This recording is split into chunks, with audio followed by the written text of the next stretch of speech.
He said, I want to come over and see you. That was my honor, and thank you very much for being here. You're most welcome. Thank you very much. Well, thank you very much for welcoming us to this reformed White House. I've been here before, and it looks really fantastic. I must congratulate you.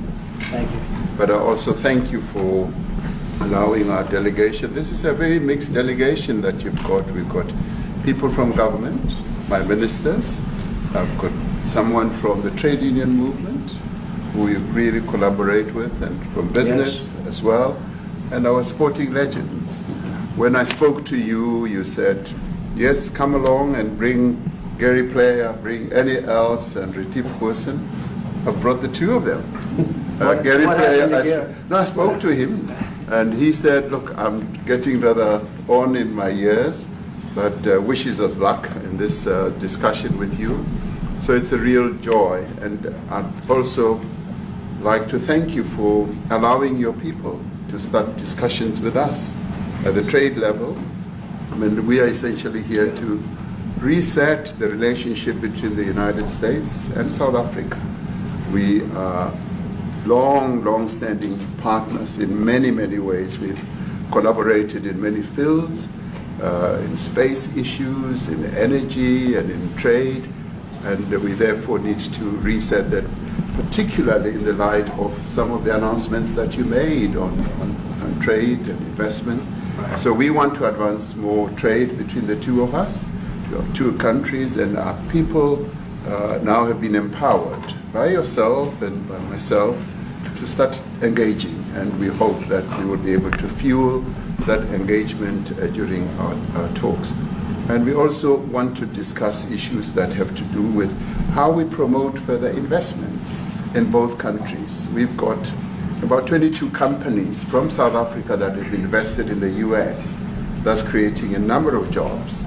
And similarly, you've got almost 600 companies that have invested in South Africa, and some of them have been in South Africa for more than 100 years. That's true. So our links are really long-lasting, and we would like to recalibrate those relations between our two countries and discuss a whole range of issues, geopolitical, the work that you're doing to bring peace around the world, in Ukraine and in the Middle East. So we value that, and we are also a great contributor to peace processes that are going on around the world. And of course, we want to discuss how we can support each other.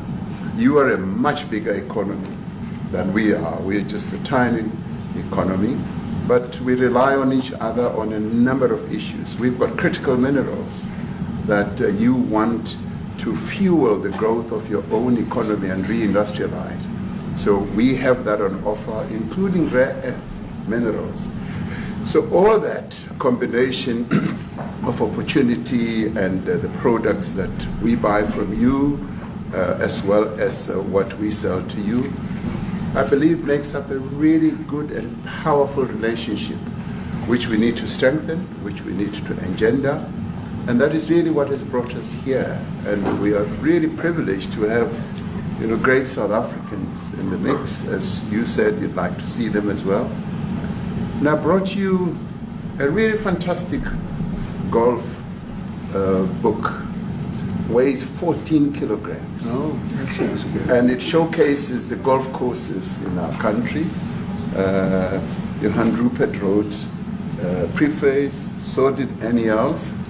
And I want to showcase our golf courses. You might remember when I spoke to you, and we spoke about golf, you said I should start practicing. And I've started practicing, President, so I'm ready. But let me end just the introductory remarks by thanking you. You may not recall that 5 years ago I spoke to you during the COVID period. Right. And it was at a time when the whole world was going through a really cathartic moment. Right. And we asked for assistance, and you were able to assist us with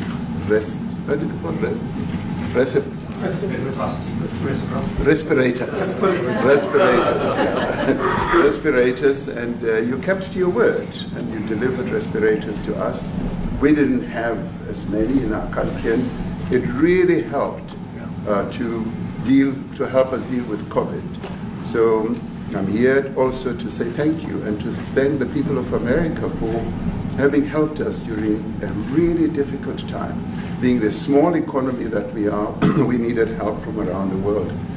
And you were there to provide that. So thank you very much. I remember the call. Yeah. We sent 150 respirators. We became the respirator king. We started making them. Nobody had them.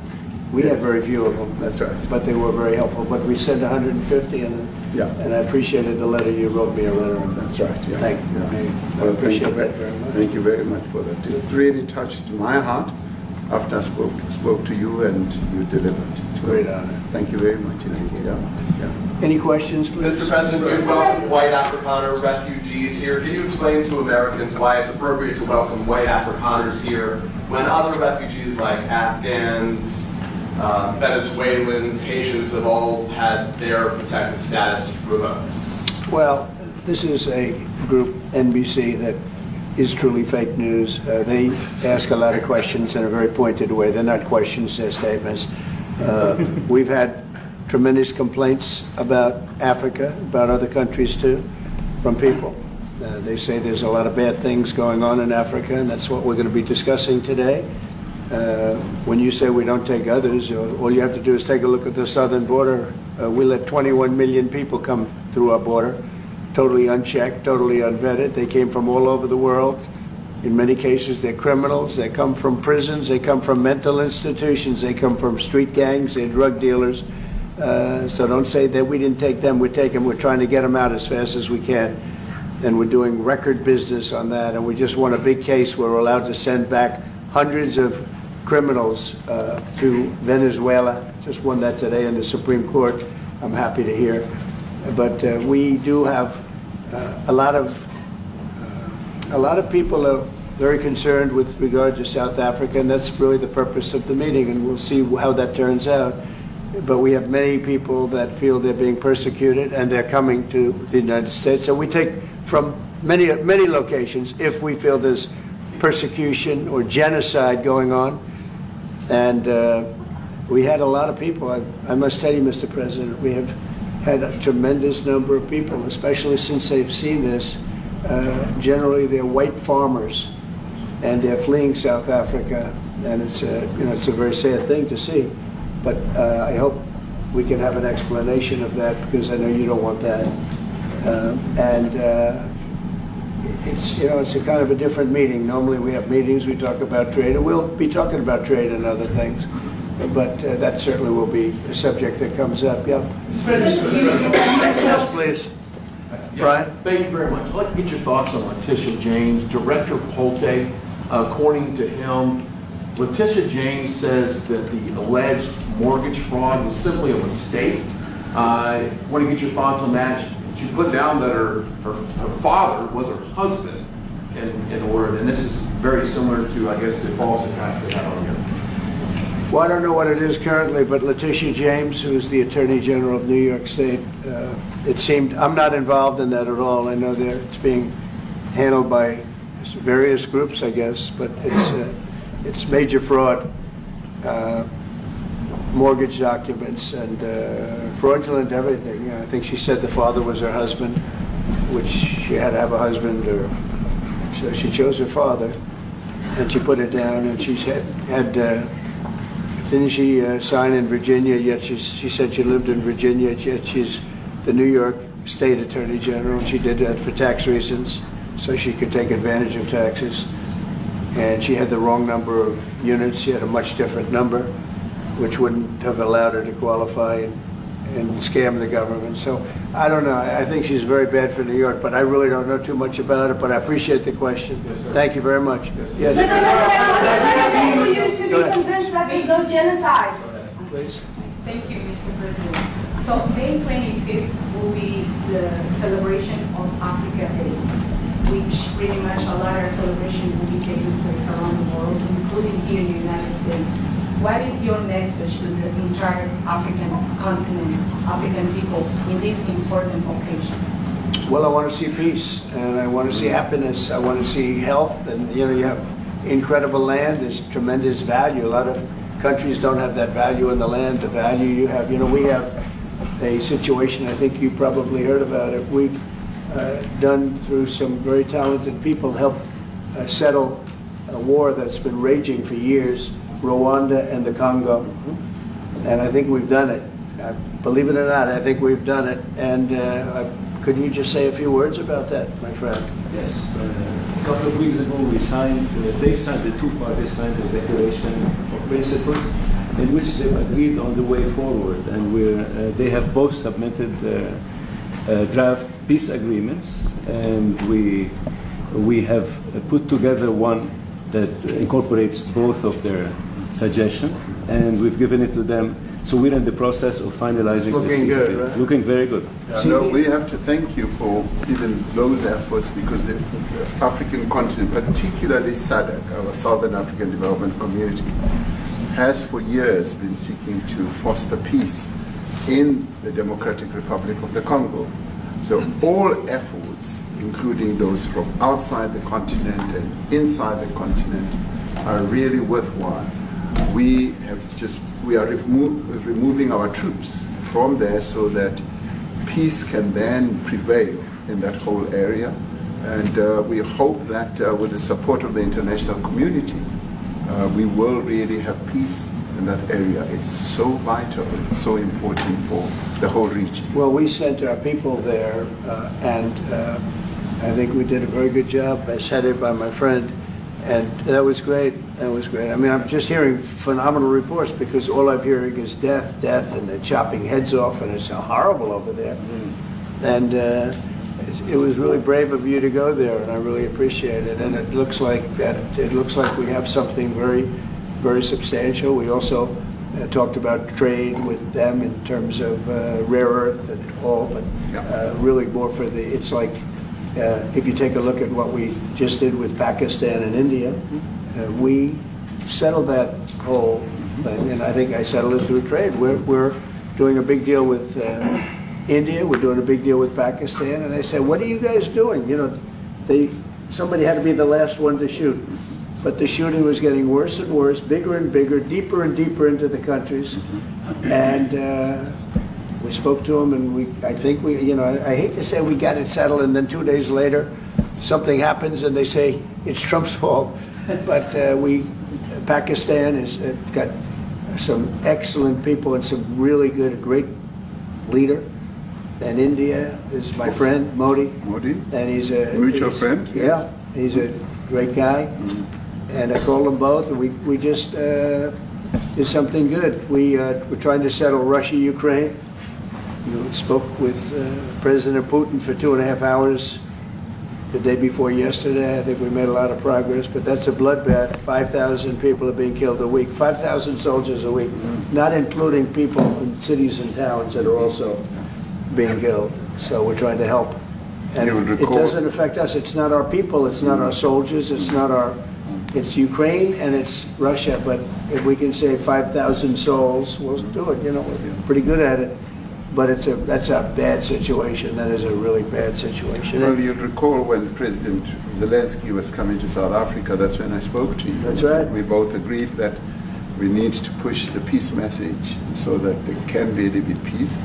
And we've been involved in the Ukraine-Russia conflict for quite a while. So my Minister of State Security here, we've been dealing with them, the exchange of children who were taken away, going through names and addresses and all that.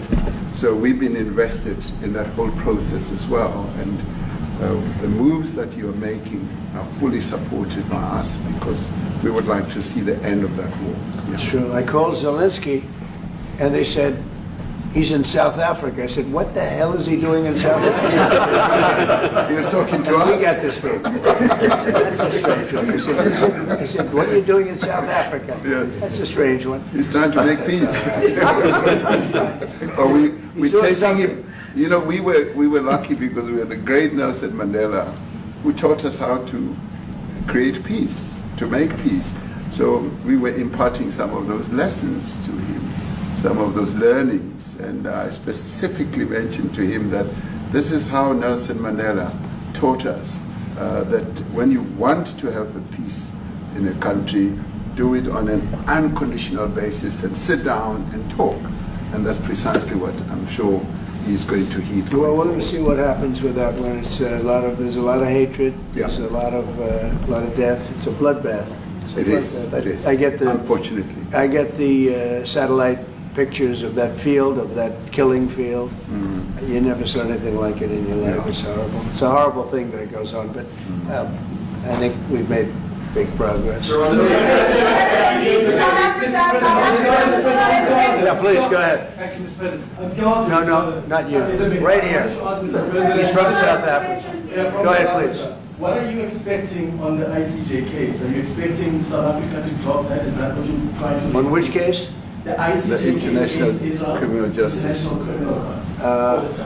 I don't expect anything, to be honest. I really don't. I don't know. It's they've got a case. There's a lot of anger there, tremendous anger. I don't expect anything. We'll see what happens. We'll have a ruling, and who knows what the ruling is going to mean. Yeah. On that subject of Gaza, Mr. President, are you going to be speaking to Prime Minister Netanyahu about Israel's renewed offensive? There's been a lot of concern from European countries. The Pope has expressed concern. Are you going to be asking Prime Minister Netanyahu to tone down the offensive in Gaza, to let more aid in? Was that a question or a statement? It's a question. This guy, you never change. Mr. President, this time, what will Please. it take for you to be convinced that there's no white genocide in South Africa? Well, I can answer that for the President. It's for him. No, seriously. I'd rather have him answer. Yeah, I'd rather answer that. It will be. Our president will respond to you. Yeah, let me- Thank you, Mr. President. It will take President Trump listening to the voices of South Africans, some of whom are his good friends, like those who are here. When we have talks between us on around a quiet table, it will take President Trump to listen to them. I'm not going to be repeating what I've been saying. I would say if there was Afrikaner farmer genocide, I can bet you these three gentlemen would not be here, including my Minister of Agriculture. He would not be with me. So it'll take him, President Trump, listening to their stories, to their perspective. That is the answer to your question. But, Mr. President, I must say that we have, wait. We have thousands of stories talking about it. Sure. And we have documentaries, we have news stories. And that, is Natalie here, somebody here to turn that? I could show you a couple of things, and it has to be responded to. Yeah, sure. Let me see the articles, please, if you would. And turn the lights down. Turn the lights down and just put this on. It's right behind you. Johan. There's nothing this parliament can do. With or without you, people are going to occupy land. We require no permission from you, from the president, from no one. We don't care. We can do whatever you want to do. Who are you to tell us whether we can occupy land or not? We are going to occupy land. Yeah. South Africa occupy land. That's who we are. So whatever you want to do, we can withdraw my membership from this useless parliament. Yes, Honorable Member. Must never be scared to kill. A revolution demands that at some point there must be killing, because the killing is part of a revolutionary act. Shoot to kill, Yamaza, kill the poor, the farmer, kill the poor, the farmer,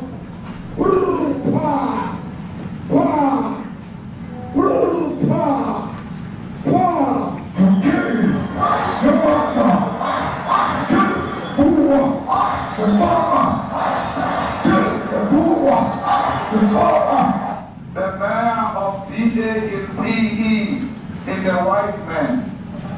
So these people, when you want to hit them hard, go after a white man. They feel a terrible pain because you have touched a white man. Not because Mashaba and Suri will not be touched. They will be touched, no one. But we are starting with this whiteness. We are cutting the throat of whiteness.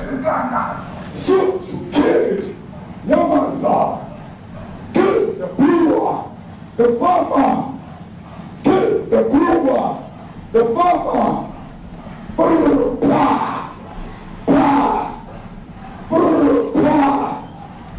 Shoot to kill. Come on, sir. Kill the poor, the farmer.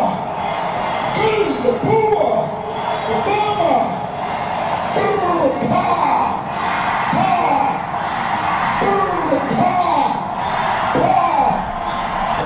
I don't know what's going to happen in the future.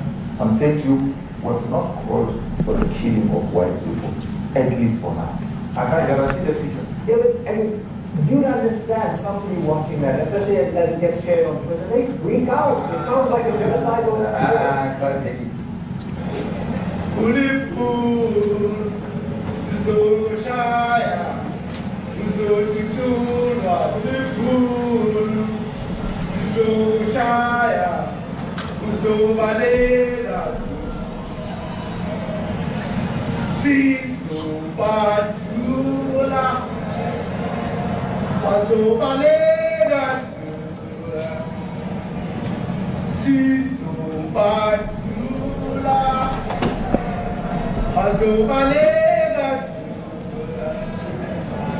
Who will expropriate land without compensation, whether they like it or not. If they object, they can seek refugee in America.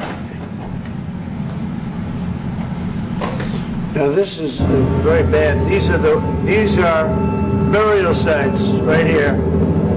Burial sites. Over 1,000 of white farmers, and those cars are lined up to pay love on a Sunday morning.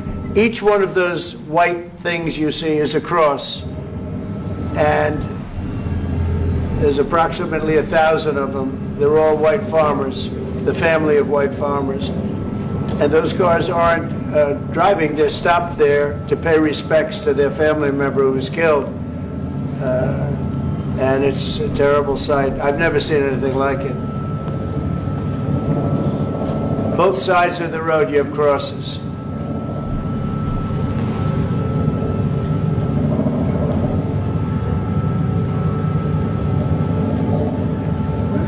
Those people were all killed. Have they told you where that is, Mr. President? No, I'd like to know where that is, because this I've never seen. Okay. I mean, it's in South Africa. That's where. We need to find out.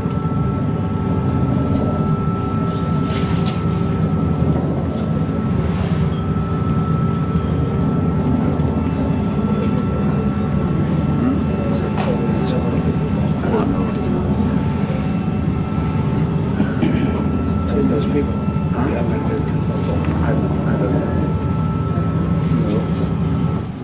Okay.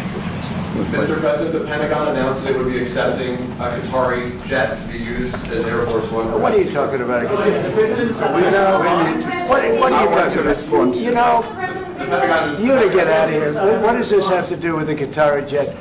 They're giving the United States Air Force a jet, okay? And it's a great thing. We're talking about a lot of other things. It's NBC trying to get off the subject of what you just saw. You are a real, you're a terrible reporter. Number one, you don't have what it takes to be a reporter. You're not smart enough. But for you to go into a subject about a jet that was given to the United States Air Force, which is a very nice thing, they also gave $5.1 trillion worth of investment in addition to the jet. Go back, you ought to go back to your studio at NBC, because Brian Roberts and the people that run that place, they ought to be investigated. They are so terrible the way you run that network, and you're a disgrace. No more questions from you. Go ahead. Go ahead, talk about that. His name is Peter something. He's a terrible reporter. Quiet. That's my question now. Let's go. Thank you so much. President Trump, Anna Disaster from ENCA in South Africa. Thank you very much. Thank you very much. What would you like President Ramaphosa to do about the situation that don't we've just know. seen on the screen? I don't know. Look, these are articles over the last few days. Death of people. Death. Horrible death. Death. I don't know. But you know that To there pick are anyone, people who are white not- South Africans are fleeing because of the violence and racist laws. And this is all, I mean, I'll give these to you. No, I'd like So to- when you say, what would I like to do? I don't know what to do. Look at this. White South African couple say that they were attacked violently. And, President Trump, when will you go and see for yourself if it isn't true? well, I could do that. Look, here's burial sites all over the place. These are all white farmers that are being buried. And he asks about a jet that was given. You ought to be ashamed of yourself. You know, you are so bad. You're such a bad reporter. President Trump.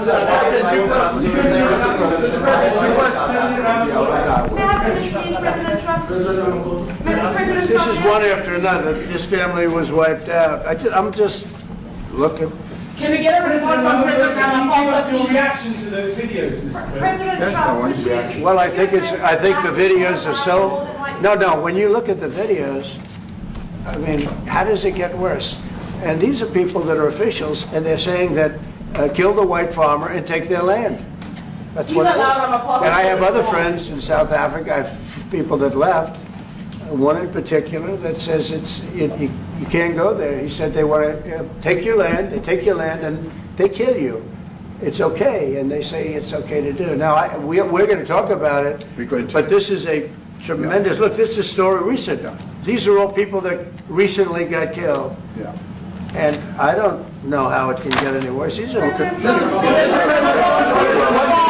and you know, the men that you saw, the people that you saw in that movie, those are officials. Those are people that were in office. They had one march. They had a dance in your parliament, whatever you may call it, legislature. Well, and let me it was clarify terrible. that. Yeah. Let me please. clarify that because what you saw, the speeches that were being made, one, that is not government policy.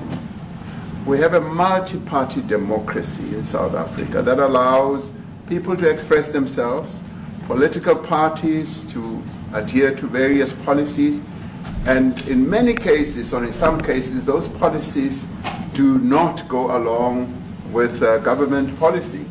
Our government policy is completely against what he was saying, even in the parliament. And they're a small minority party, which is allowed to exist in terms of our constitution. But you do allow them to take land.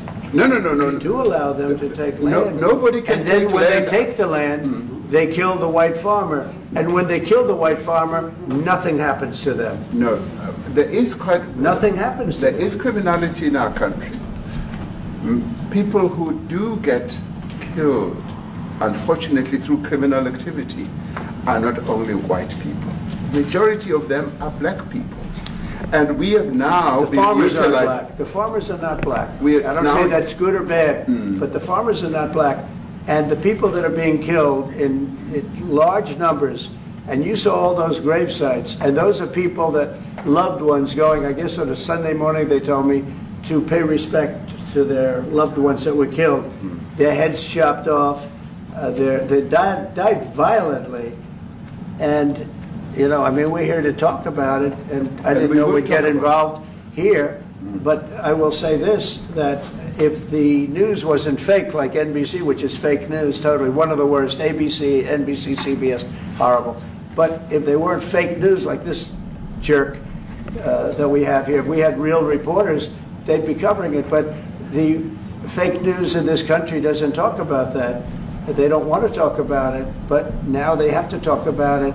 But they won't. This won't even be a subject. They'll have him talking about why did a country give a free, think of this, why did a country give an airplane to the United States Air Force? Okay, the United States, not to me, to the United States Air Force, so they could help us out because we need an Air Force One until that's Air Force One, it's being built. 2 of them being built. But Boeing's a little bit late, unfortunately. So why did they give us a plane to the United States Air Force? That's what that idiot talks about after viewing a thing where thousands of people are dead. I'm sorry, I don't have a plane to give you. I wish you did. I take it. I would take it. If your country offered the United States Air Force a plane, I would take it. Okay. But coming back to this issue, which I really would like us to talk about, and talk about it very calmly. We were taught by Nelson Mandela that whenever there are problems, people need to sit down around a table and talk about them. Well, there are and this is problems. precisely what we would also like to talk about, including, of course, trade matters, investment matters. So the issues that concern you as the United States. Those are all recent. Those are all deaths. Yeah, in many ways, I mean, one should say you are a partner of South Africa, and you are raising concerns, and these are concerns that we are willing to talk to you about. Let me just add quickly, you know, the criminality that we are experiencing in our country needs quite a lot of technological capability. And in one of our areas in South Africa, we're using US technology, which is able to, in many ways, identify where shootings are happening and all that. And I'd like to talk about that because there is support that we can get from you as the United States to help us deal with all these acts of criminality. And that is what I believe partnership is all about. And we are here as a partner so that we can help each other whenever there are challenges. So I'd like us to discuss it, and of course outside of the media, so that we sit down and have a really good discussion that will lead to good outcomes. Are there any other further punitive measures that could be in place should you not be satisfied that South Africa is fixing some of the very bad things, in inverted commas, that you tweeted are happening? Well, there are a lot of bad things happening in many countries, but this in particular has been very, very bad, very bad. And because of we're going to have the whole world watching in another short period of time because you have the G20, and that's a big deal. And it seems like, I want you to look good. I don't want you to look bad. Very good. But we have hundreds of people, thousands of people trying to come into our country because they feel they're going to be killed and their land is going to be confiscated. And you do have laws that were passed that gives you the right to confiscate land for no payment. You can take away land for no payment. I want to clarify that because we have a constitution. Our constitution guarantees and protects the sanctity of tenure of land ownership. And that constitution protects all South Africans with regard to land ownership. However, we do say, because we've got to deal with the past, the government, and as your government also has the right to expropriate land for public use.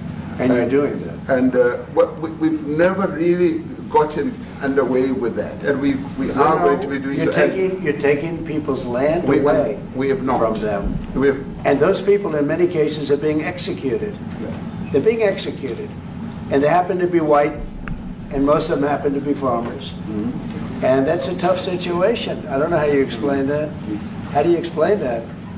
They're taking people's land away, and in many cases those people are being executed, and in many cases it's not the government that's doing it, it's people that kill them and then take their land, and nothing happens to them. But we have thousands of people that want to come into our country. They're also going to Australia in a smaller number. But we have thousands of people that want to come into our country, and they're white farmers, and they feel that they're going to die in South Africa, and it's a bad thing. Yeah, please. What can South Africa do? What concessions would you like to see them make to improve relations with the United States? Then I have one more for President Ramaphosa afterwards. Well, we just spoke about, I got them a very, very complex machine, 150 of them. I was asked by the president if he could help, and I did that. And, I have great feeling for all countries. I deal with all countries, but I have a great feeling for South Africa because I have friends. I have a couple of friends, a few friends here today. I have many friends from South Africa, but many of those friends are not, they can't go back. I have Elon is from South Africa. I don't want to get Elon involved. That's all I have to do, get him into another thing. But Elon happens to be from South Africa. This is what Elon wanted. He actually came here on a different subject, sending rockets to Mars, okay? Yes. He likes that better. He likes that subject better. That's right. But Elon is from South Africa, and I don't want to talk to him about that. I don't think it's fair to him. That's right. But I will say that people are fleeing South Africa for their own safety. Their land is being confiscated, and in many cases they're being killed. And that scene of, you see how many crosses they have. Those crosses, that's a dead person in every one of them. And those trucks or cars are paying their respects to all of those dead people on a Sunday morning. That's a rough thing to explain away. And the problem we have, and the way, you know, a correct and a fair media exposes things. But we have a very corrupt media. They won't even report this. If this were the other way around, it would be the biggest story. Now, I will say apartheid, terrible. That was the biggest story. That was reported all the time. This is sort of the opposite of apartheid. What's happening now is never reported. Nobody knows about it. All we know is we're being inundated with people, with white farmers from South Africa. And it's a big problem. Marco Rubio was telling me he's never seen anything like it.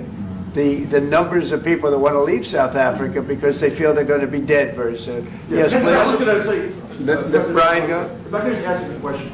72% of farmers in your country are white. If they flee, do you feel that maybe the economy could collapse? You may not have a gap to fill in those people that need to replace those farmers. You know, I'd like my Minister of Agriculture, who is white, who comes from an opposition party to mine, who's joined my government at my invitation to address this very issue, including the question that you've just raised. John? Thank you very much, Mr. President. Yeah. And Mr. President, thank you for welcoming us to the White House. I would say we have a rural safety problem in South Africa. I don't think anyone wants to candy coat that. And it requires a lot of effort to get on top of it. It's going to require more policing resources. It's going to require a different strategy to be able to deal with it. But certainly the majority of South Africa's commercial and smallholder farmers really do want to stay in South Africa and make it work. And I've just come from the largest agricultural show in the Southern Hemisphere with organized agriculture and farmers, and the majority of them want to stay. But they too there have a memorial to those who've died as a result of farm attacks. And as the Minister of Agriculture, it is something that I'm particularly exercised with my colleagues at police and my colleagues in the justice cluster to start making farm attacks and stock theft a priority crime. And it affects all farmers in South Africa, particularly stock theft. It has a disproportionate effect on smallholder black farmers. I also want to just say this, that the two individuals that are in that video that you've seen are both leaders of opposition minority parties in South Africa. Mkhonto Wesizwe under Mr. Zuma and the economic freedom fighters under Mr. Malema. Now the reason that my party, the Democratic Alliance, which has been an opposition party for over 30 years, chose to join hands with Mr. Ramaphosa's party was precisely to keep those people out of power. We cannot have those people sitting in the union buildings making decisions. And that is why after 30 years of us exchanging barbs across the floor in Parliament and trying to get one over on each other, we've decided to join hands precisely to keep that lot out of government. Because the day they get in to the doors of the union buildings in South Africa or control of our Parliament, that's what you're going to see. And that is why this government, working together, needs the support of our allies around the world so that we can strengthen our hand, grow our economy, and shut the door forever on that rabble getting through the doors of the union buildings, because then South Africa's future would be... So you denounced that type of language in the video that you saw? Oh yes, we've always done so. As government, as my own party, we are completely opposed to that. We, in 1955, adopted a document which said South Africa belongs to all who live in it. But why wouldn't you arrest that man? That man said, kill the white farmers, kill the white farmers. And then he danced, and he's dancing, and it's kill the white farmers. I think, I'm not sure, but I think if somebody got up in Parliament and started saying kill a certain group of people, he would be arrested very quickly. That man is going all over South Africa, and that's not a small party. That was a stadium that holds 100,000 people, and I hardly saw an empty seat. That's a lot of people. That's a lot of representation. And those crosses, we have dead white people, dead white farmers, mostly. And you take a look at Australia, they're being inundated, and we're being inundated with people that want to get out. And their farm is valueless. It's valueless. And they just want to get out with their life. And this is a very serious situation. And if we had a real news or real press or media, we don't have that because they won't talk about this because they're all guys like that idiot. But if we had a real press, it would be exposed. And you know, the beauty of exposing it is it's like a cleansing action. When it gets exposed, it'll get fixed. That's when it'll get fixed. But people don't talk about it. And I'll tell you who's talking about the thousands of people that are fleeing South Africa right now. We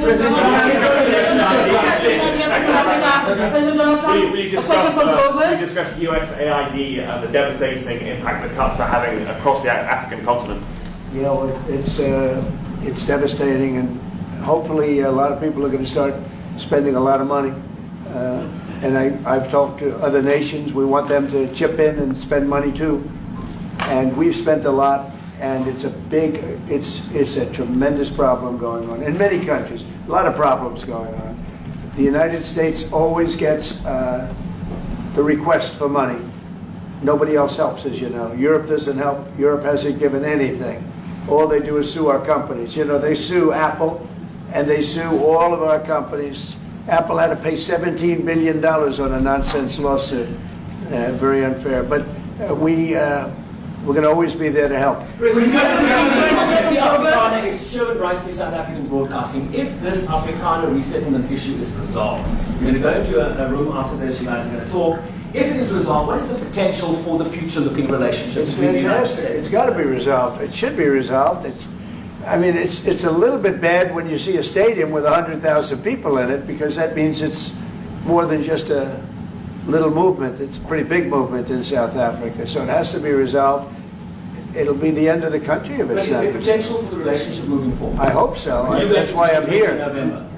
I mean, I'm not here for my health. I'm here to see what it is. No, I'd like to see. I have friends. I can tell you, Ernie Els and Retief Goosen, they feel so strongly they wanted to be here on behalf of South Africa, not on behalf of me. Yes. And, you know, they said, can we be here for this? Because they love the country. Ernie, do you guys want to say a couple of words? I hate to put you in this. This is tougher than sinking a 3-footer. And they've sank many 3-footers. Thank you, Mr. President. And thanks for the honor of being here. We've known each other a long time. We have spoken. You know, we're proud South Africans. I still have my South African passport. You know, we travel with this passport, you know, and I got my visa here. So, you know, but we want to see things get better in our home country. That's the bottom line. It's been 35 years since the transition. President Ramaphosa was right in the middle of the transition time in 1990 and before that. So it's been 35 years of ANC government, and I know there's a lot of anger, you know, through the transition. There was also a lot of stuff happening in the apartheid days. You know, we grew up in the apartheid era, but I don't think two wrongs makes a right.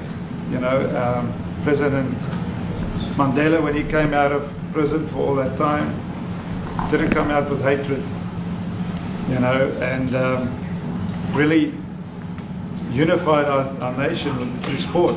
You know, we won the Rugby World Cup in '95. 4 times. We won the African Nations Cup, soccer. You know, we won some majors as golfers and so forth. So what I'm trying to say is, you know, this has been a long time coming. That's why we really wanted to meet you, meet the administration, and see our way forward. because we still want to see our country flourish. You know, we've got some great things going on. Business is getting involved with government. Farmers are getting involved in local municipalities, trying to rebuild some of the infrastructure that's been decaying for a long time. So there's a lot of coexistence going on and help from a lot of areas. But I feel we need the US to push this thing through. We've got a great ally if we can have the US. It's always been an ally of South Africa for a very long time. Even in the days of the war, you know, up in Angola, you know, you guys helped us. So very important for us to have your support and you know, get the change we need. Where did you do that well? You might have done that even better than he plays golf, which is almost impossible. Johan, please.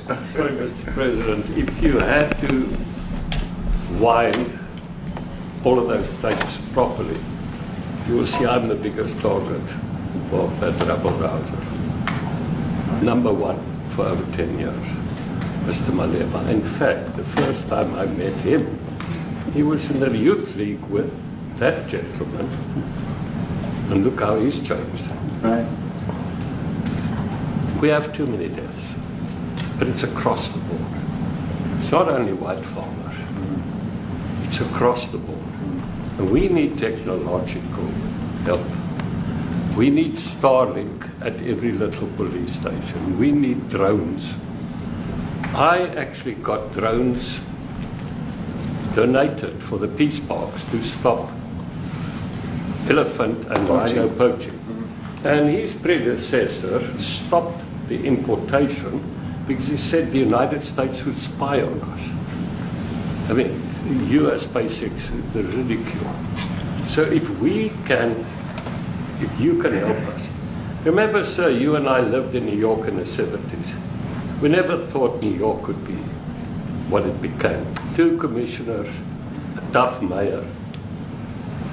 We need your help to stop this awful killing. But it's across the board. Ernie is right now building a house in George. I'm building 3 cottages for my grandchildren on a farm outside Graaff-Reinet. I often go to bed without locking the door. And we have a serious problem with illegal aliens who stream across the border. And if you really look at our statistics, a lot of these murders, firstly it's unemployment and illegal aliens. And then I met Vice President Bartz many years ago, the Charlie Rose show. My wife loved the book. And she reminded me this morning that you emphasized the devastation that occurs when big companies leave towns and cities, and there's a culture of dependency that develops. And I remember you discussing it. Now that's our problem. If we don't get our economy to grow, the culture of dependency and the lawlessness will increase. I've again been against apartheid all my life, and I'm their number 1 target. Please just Google my name and Malema. You'll see it, sir. He marched on the farm. But the crime is bad. The crime is terrible, sir, but Mr. Steenhuisen won't admit to it, but he runs the Western Cape, where I live. And the biggest murder rate is in the Cape Flats. Gangs. We've got gang warfare. Like your M33, what are these guys? We've got equivalents there. But we need your help, sir. And we need Elon technology. Well, one of the real areas of support is really in investments. We've got to grow our economy, because through growing the economy, we're then able to create more jobs. Because crime really thrives where there is inequality and unemployment. And that is one of the reasons that has brought us here to improve our investment relations, our trade relations, so that we can preserve the number of jobs that your companies have created in South Africa. By virtue of what we export to you, we are able to create up to 500,000 jobs in the auto industry, in the agricultural industry, and a number of other industries, mining, where we export things to you. And we also know that as South African companies invest here, you are also able to create jobs. So it's a mutually beneficial relationship. So our main real reason for being here is to foster trade and investment so that we are able to grow our economy with your support, and so that we are also able to address all these societal problems, because criminality thrives when people are unemployed, when they have no other hope to eke out a living. So that is what we need to resolve, and your support, your partnership with us is what is really going to give us a strong capability to move forward. Retief, do you have, excuse me, do you have anything to say? I mean, I don't want to leave you out. You know, the guy won 3 or 4 majors. 3 or 4? No, only 2. That's a lot. By the way, 2's a lot. A lot of tournaments you won too. You have anything to say? Yeah, thank you, Mr. President. President Ramaphosa. I grew up in an area in South Africa that is a farmland area, Polokwane. And there is some issues up there. Obviously, my dad was a property developer as well as a part-time farmer. And yeah, some of these buddy farmers got killed. The farm is still going. My brothers run it. But it's a constant battle with farms they're trying to burn the farms down to chase you away. So it is a concern to try and make a living as a farmer. And at the end of the day, you know, without farmers, there's no food on the plate. So we need the farmers to produce the food. Farming, right? He wouldn't do it. He wouldn't even want to do what you're doing. Right? They love farming. They don't want to leave. But it's a struggle. Yeah, and you know, food and fresh water is the most important thing in life. You know, without those 2 things, you can't survive. How is the water there? The water is great. Obviously, all the water comes out of the borehole, out of ground for us down there. But yeah, it is a battle to get the water out sometimes when all the equipment gets stolen all the time that you're trying to get the water out. So does your family and your brother, do they feel safe on the farm? They live behind electric fences, you know, try and be at night safe. But it is constant whenever you leave that something could happen. And there's nowhere to live. You know, both of them has been attacked in their houses. My mom's been attacked in her house when she was 80. So it is difficult. But you know, the guys live a great life despite everything going on. Something. President Trump, I brought along the president of the largest trade union in our country, Ziggy Solosi, because she leads many workers, more than 1 million, 2 million workers, and maybe we should give her a chance to say something, because she's come all the way to join us. Thank you very much, Mr. President Trump, for having us, and President for extending the invitation to us as organized labor. And I must say that we are here to support the initiative that has been made by our government with business, of course, as organized labor. We've been coming to Washington on the AGOA trade relations in the previous regime, and I think at the center of it all, for me, it is exactly what Mr. Rupert has said, the importance of us growing the economy.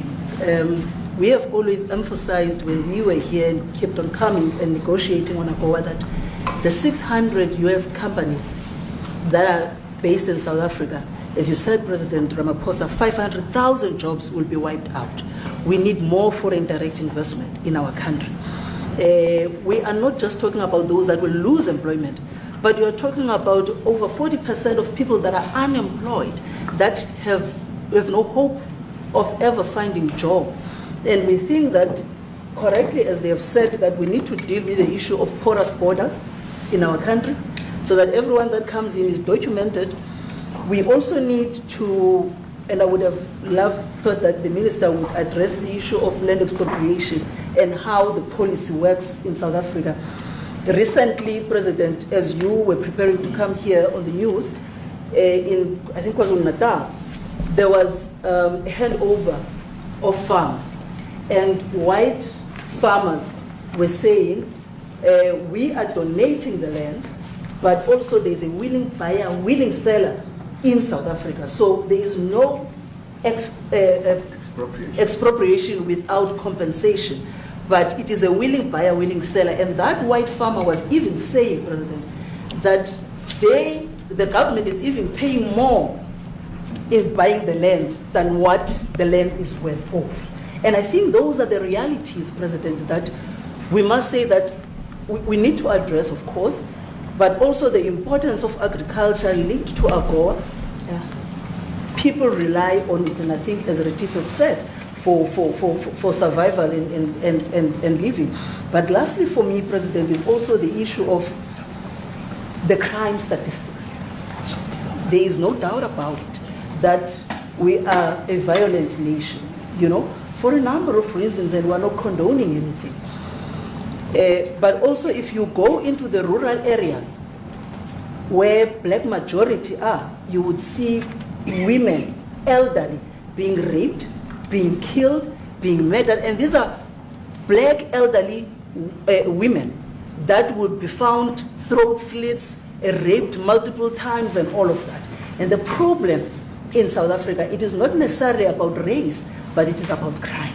And we think that we are here to say, how do we, both nations, work together to reset, to really talk about investment, but also help us in how we can have the technology and everything that is needed, President, to really address the levels of crime that we have in our country. Thank you very much. Thank you very much. President Trump, genocide is a very strong word. I'm wondering if you can make up your mind as to whether you believe genocide is occurring in South Africa, or you still have doubts, and if you have made up your mind, why invite President Ramaphosa here today? Well, I haven't made up my mind. I hate to see it from the standpoint of South Africa, but also, I'm trying to save lives. I'm working with Russia and Ukraine. I don't have to do that. It's not our war. It was started by other people. It was helped along by our past administration. It would have never happened if I were president, but I'm trying to save lives, and no matter where. Rwanda, I have nothing to do with Rwanda and the Congo, but I felt I had a very talented person in this administration, and I sent him there, and he did an unbelievable job, I think. We're going to find out, but he's done the hardest part of the job. It should happen. If I can save lives, I want to save the lives. If it's in Africa, that's great. If it's in Europe, if it's wherever it may be. And it's a very small investment to do, believe me, compared to what the consequences are. So I hope we can do something. Look, I have so many friends. These two men, I have great admiration for them because I know what they do for a living. Yeah. And that's a very hard living. Going from city to city, from country to country, and hitting a ball 350 yards like they do, and better than you and I. Getting the ball in the hole. It's a very tough, with lots of people watching, right? Yes, That's a very tough living. They're champions. I respect champions, and I respect very much. And I think the country is very lucky. They really wanted to be here. That's true. They could be elsewhere. They could be on a beautiful fairway someplace, and they wanted to be here. I'm glad you brought So.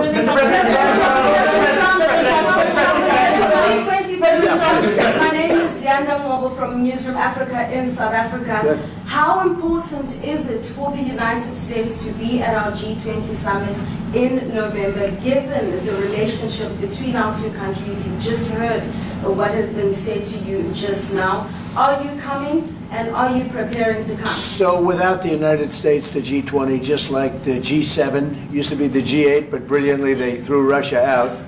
Would have been a lot better if Russia was in. A lot of people would say, oh, that's not it. Because if Russia was in, you probably wouldn't have this war. And if you had a different president, you wouldn't have the war either. But we have a G7. It's important that the United States is in both of them. I think without the United States, I really believe it's not very important. It's not the same meaning.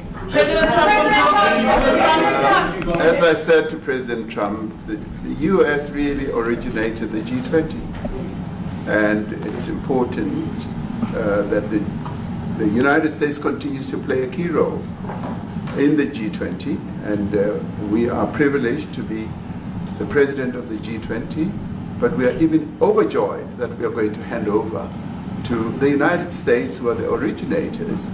And for that reason, I expect the United States to continue playing the leadership role in the G20 together with other countries. And I've said when I initially spoke to President Trump on the phone, I want him to come to South Africa for a state visit, and I also want him to come and participate in the G20.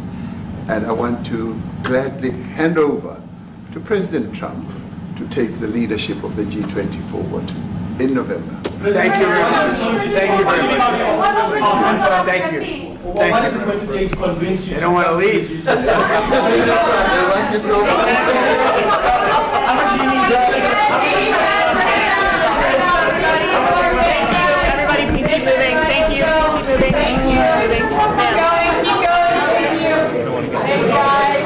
Thank you.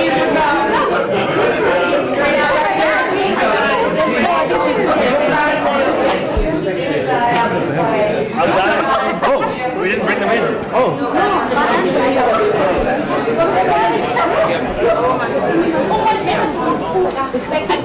No, eventually it's only this place that's in this. No,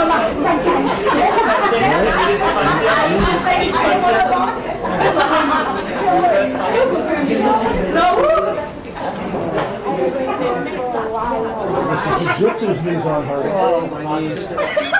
He's 20 years younger. Thank you.